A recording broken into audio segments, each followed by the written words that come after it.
Únete y conoce el mundo viajando con el ejército romano. Bajo nuestras águilas, conquistarás nuevas tierras y vivirás la gloria. El imperio te espera, soldado. Ave, velunarteros, ¿estáis preparados para la aventura? Sí, comenzamos.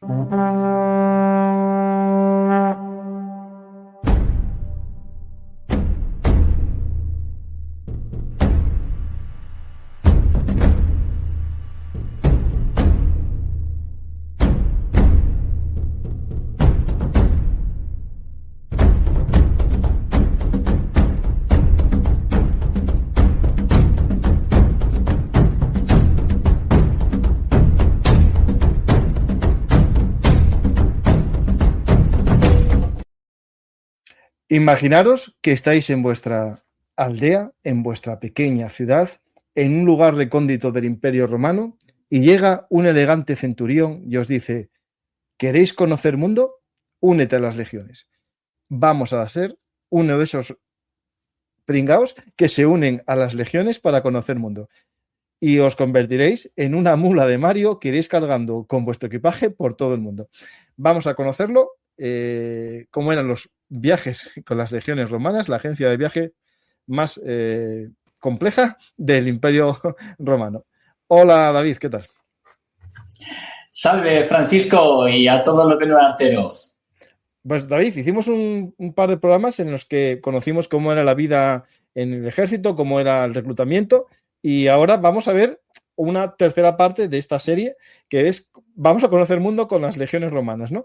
En la época de mi amigo Cayo Mario, los proletarios, aquellos desgraciadillos de la vida que no iban a tener futuro en Roma, conocieron con él tierras muy agradables, a los númidas en la zona de actual Túnez. Se viajaron a la Provenza para conocer a los cimbrios y teutones. Es decir, ya en la época de la República se conocía mundo, pero en el Imperio era aquello un no va más, ¿no? Desde luego. Además, en este recorrido, pues lo que vamos a hacer es intentar abarcar en general toda la historia del Estado romano, sobre todo desde la República tardía, República media tardía más o menos, hasta incluso lo que entre los medievalistas se llama el periodo bizantino, pero que, bueno, sigue siendo el Estado romano, solamente que es su mitad oriental. Vamos a hacer un recorrido lo más completo posible, porque vamos a encontrar además muchas similitudes entre unos periodos y otros, y sobre todo nos va a permitir ahondar en un aspecto que, bueno, en anteriores programas pues no nos pudimos meter en detalle, lógicamente, que es precisamente cómo se viajaba con el ejército romano, cómo se desplazaban los ejércitos, sus integrantes, desde personas a título individual hasta, como digo, ejércitos completos, a lo largo y ancho del mundo mediterráneo, de esos tres continentes que llegó a abarcar, que llegó a pisar el Imperio Romano en el momento de su máxima expansión.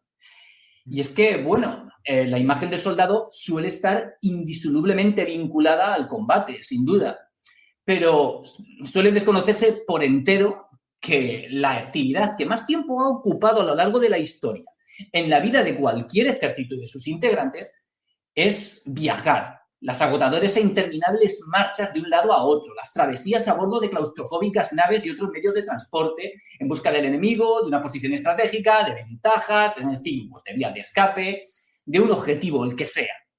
Porque antes y después del combate, antes y después del reclutamiento, entre alistamientos o durante los mismos y, por supuesto, pues tras el licenciamiento o la propia muerte, naturalmente, el soldado siempre termina viajando.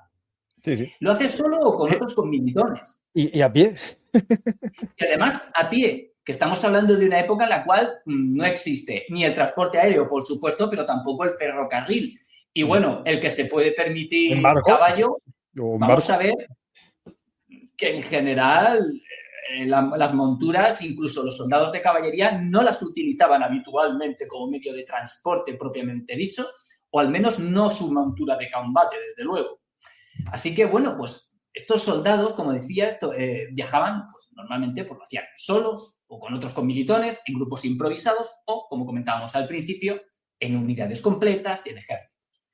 Por tierra, por mares y por ríos. Y además siempre pues, guiado por un amplio abanico de metas que comprenden desde los imperativos estratégicos y operacionales o los puramente jerárquicos hasta motivaciones ya de orden totalmente personal. Es decir, las misiones o la vida particular de cada uno. Porque al fin y al cabo los soldados en cualquier ejército y en cualquier periodo son personas con sus vidas particulares, con sus historias, y vamos a ver cómo podía desarrollarse también este tipo de movimientos en acto de servicio. Pues vamos a hacer esto con los romanos de cualquier momento, pero bueno, los de la época de Trajano, bueno, a ver, tenían una época dorada, por lo menos, en la portada de tu libro, o sea.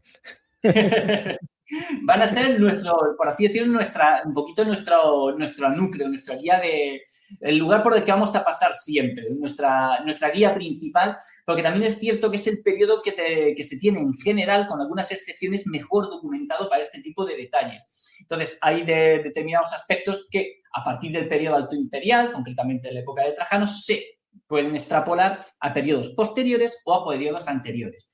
Y también vamos a ver los contrastes, los cambios que hay entre distintas épocas con el periodo alto imperial, con el apogeo del imperio en época de Trajano y Adriano. Y es que la realidad que he descrito antes, pues en general el ejército romano nunca escapó a la misma.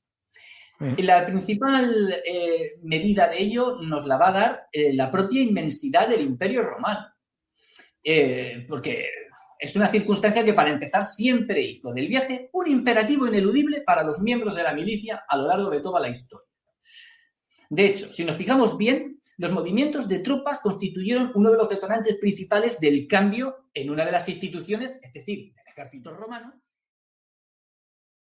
¿Te está gustando este episodio? Hazte fan en iVoox para acceder a este y al resto de sus episodios extra desde otras aplicaciones de escucha.